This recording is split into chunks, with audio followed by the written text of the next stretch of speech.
Hey guys, today I wanted to talk to you about tipping and how much I hate it. And no, not because I'm cheap, though that may play a role. And no, not because it seems like more and more stores are adding those like credit card machines that ask you for tips, though that is annoying too.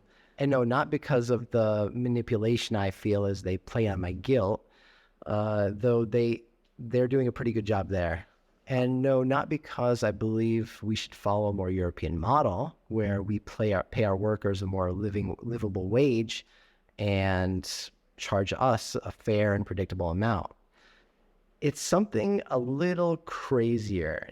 What it reminds me of, this increasingly kind of aggressive tipping within our culture, it reminds me of corruption in third world countries. And now let me explain that. So in a lot of these third world countries, in order to get anything done, you need to bribe somebody. You want to get a passport, you got to bribe somebody. You get a ticket, you got to bribe somebody. Um, like almost anything in society requires an extra fee on top of the already established fee that exists. And it's rationalized, right? So, well, people don't have enough money to live off of, so this is how we make up for that. So we're very fortunate in the US. We don't allow public servants to take tips because what is a tip? They recognize this as a form of bribery. If you're tipping a public official to do their job, well, that's not tipping. That's bribery. And you can manipulate the system in a way that really kind of tears at the fabric of society. So we recognize this at an institutional, a government level, that we do not want public servants taking tips. It's a very bad thing. So why do we allow it in the private sector? So there's a whole history to this, right? And I really don't want to get into it. I'm sure you've heard it in other places. If not, you can Google it. But generally, people like waitresses, et cetera, they get paid less than minimum wage. And this is more than made up for by the tips. But even then, there are problematic issues. So I remember going to an Indian restaurant once, and the waiter actually came to us as we were paying our bill and says, please leave a cash tip. Don't put it on your credit card because my boss doesn't give it to me. And, we've heard these rumors coming from the restaurant industry about this practice. And I've even seen signs saying, oh, 100% of tips go to our workers. But again, how do I know that's true? And nowadays, I will just go and do takeout, or I'll go to a coffee shop. And before I experience any kind of service, I'm asked to give a tip. And so I find myself asking, what am I giving this tip for? In the past, when I'm at a sit down restaurant, my understanding was, well, based on the service, was the person very attentive? Did they make sure our water was filled and our order got right? All those things that we would then compensate them for, right? You did a wonderful job, here's a 20% tip. But now I'm just ordering a coffee from somebody who is actually paid minimum wage or higher, and I'm being asked to leave a tip. So this whole premise that, my life was built on, that we're compensating for the low salaries, or that, it's based on the service, that's gone. So what am I paying for? What are we paying for with that tip? I can only think of a couple reasons. One is I'm paying so that they treat me better, or I'm paying so that they don't do something to my food. And to me, that sounds a lot like bribery, right? It's paying somebody to do their job, not to go above and beyond their job. And that's what's worrisome for me. And so I remember my friend, not too long ago, he commented on this on social media. And then people jumped like, why are you being cheap? Come on, just pay the money. You're helping them, earn a living wage and this and that. And it's interesting. There wasn't a discourse. It was just a public shaming without really kind of critically analyzing the situation. If I remember correctly, the person or the business he's talking about, they already paid their employees a living wage. And so, and they were asking for above and beyond the normal tip. So, there's been inflation on top of that. Now, instead of tips going from 10 to 20%, they're going from 20 to 30%. And he was questioning that. And there wasn't really this discourse. There was just this public shaming, like, don't think about it, just do it. You're a bad person for not tipping, and that's what we feel. That's what I feel when I go to and I see that. It's like, oh, I should tip. I have money. I should be generous. And I do it, but then I think a little bit deeper, like, why? Is there a more fundamental problem here? Are we not paying our employees enough? Maybe that's the problem. Or are these businesses using our guilt to kind of extract more money? And where's that money really going? Does there need to be some sort of, legislation to force these businesses to be transparent? Where does the money go? Does it go into their pocket? Does it go into the business? Does it go to the employees? What percentage? Who gets what? I would feel a lot better tipping if I knew all this information. And I think when we don't have that transparency, that's when bad things can happen. That's when shady things happen. That's when it feels more like bribery than it does tipping. And I think my concerns go beyond just tipping, right?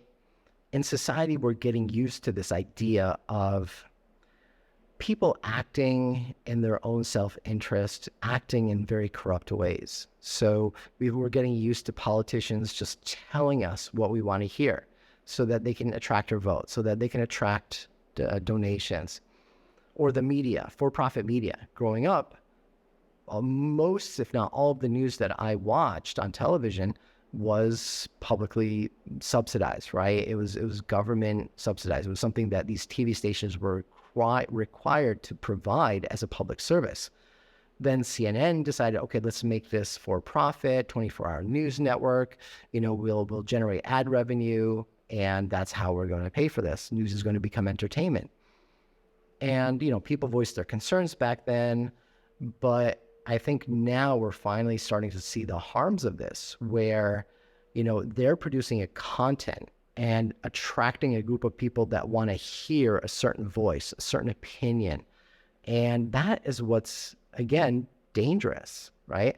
We are not being provided an objective service that benefits us all. Rather, it's a product that is meant to attract money, right? And there's a certain corruption to that. There's a corruption of something that was more pure before that money got involved. And I even recently, as far as politicians go, I saw something about maybe 70% of their time is spent fundraising. So who do you think has a disproportionate amount of influence on these politicians? People who alleviate that problem for them, who provide money to their election coffers. So these are things that we need to think about as a society. Are we becoming very used to this idea of corruption, in our politics, in our media, and even in our everyday lives as we, pay for something as simple as coffee? Now, I think it strikes me maybe more so, hearing the stories that my father told me and other relatives about how things would work in the Middle East, right? And corruption was this all-pervasive reality in people's lives. And everybody was forced to participate in it. And it made society, it held everybody back, if that makes sense. And what it also does is it puts a disproportionate pressure on a certain segment of population. What do I mean by this? So people like me, I would not want to pay bribes. I have a moral, ethical problem with this, and I would do everything I could not to. So, for the tiny minority of crazy people like me, yes, it would affect. But there's a larger group of people, those people who can't afford the bribes. Imagine getting a ticket and you can't afford it. They impound your car. Now your life went from bad to worse. How are you going to make money now? Same is true for so many different elements of society. When you're poor, you can't pay these bribes and your life gets worse. And it increases this divide between the wealthy and the poor. And it causes, segments of the population to kind of feed off of one another and push people down. So those people who become police officers, they can take bribes. And then they push those who are lower down on the totem pole even farther down. And so you get this dog eat dog kind of culture where each person is just trying to like get their, their fair share and push everybody down in the process. It creates a very dysfunctional society. And it concerns me that we might be headed down that path.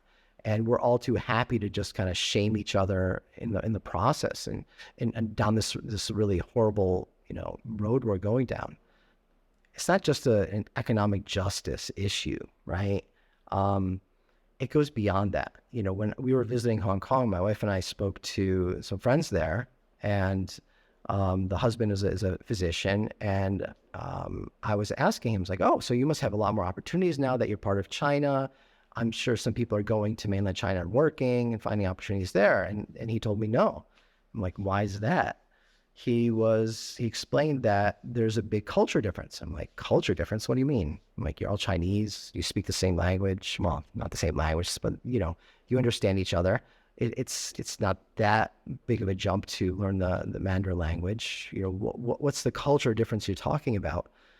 And he explained that in Hong Kong, when they learn medicine, it's evidence-based. So I prescribe a medicine because I know that's going to help you, right? That's beneficial for you. And if I don't, it's because it'll be harmful for you. Whereas in mainland China, that culture of corruption causes people to go to the doctor and pay them, right? So I believe, if I'm not mistaken, in China, healthcare is also a public service, but people will pay on top of that. And when they do that, they're expecting something in return. So if I pay you, doctor, thank you so much. Here's a tip. Thank you for your hospitality, for your help, for your care. But what they really do want is some medicine in return. And so a culture of inappropriate medicine usage has become part of that society where, those people who have money are able to get medicines, even though it may, again, harm them. And those people who don't aren't able to get it. And like I said, this is more than just an economic justice issue. It actually affects how medicine is practiced. So, antibiotic use is not something we need to take lightly. We know we've developed, drug-resistant bacteria because we're using it too much. We're using the wrong bacteria on the wrong patients. We're the wrong antibiotics on the wrong patients. This also gives you some insight into how this possible road we're going down, where does it lead us? And do we really want to be that kind of a society? So what can we do about this? First is be aware that this is happening. Know that this kind of corruption is what makes shithole countries. And, to borrow a phrase from Trump, I mean, when he said that, it's very offensive, but at the same time, it's also very true. Knowing like kind of the place that my family came from and the corruption that caused that, we don't want to bring that here. There are many good things from other cultures around the world. Corruption is not one of them. We also need to do whatever we can within our own sphere of influence. Not all of us can operate on a societal level, but we can choose not to watch for-profit news networks. We can choose not to support candidates who just tell us what we want to hear, even though it's completely opposed to the facts. And this is especially true for candidates that tell us what we want to hear. That means we need to invest in understanding the issues. We need to invest the time, the effort, the energy to really understand how society works, how these policies are going to affect us. And is our candidate really telling us the cold, hard truth, or are they telling us what we want to hear so they can get our votes, they can get our donations? This is a very important thing that we need to become a lot more sophisticated to operate in an environment like we are right now. And most important of all, let's get rid of this insane tipping, okay? For all of us. Okay, I'm just kidding there. Tip, we do exist in a society where people do rely on that. But I really encourage us all to tip based on the value we receive. If somebody works extra hard, somebody does that, the extra due diligence, tip them. And, my bias now is to leave cash tips. So I know that this is more likely to end up in the hands of the employees rather than the business owner. So looking forward to what everybody has to say. This is a contentious issue, so don't feel afraid to leave your opinion. Maybe I'm completely wrong. I'm willing to hear that. So share your thoughts. Thanks for listening. Goodbye. Hi, my name is Jonty, former MD and entrepreneur, now exploring our big, crazy, dysfunctional family. So if something I said here kind of caught your attention, your interest, please like and subscribe. And thank you very much. Bye.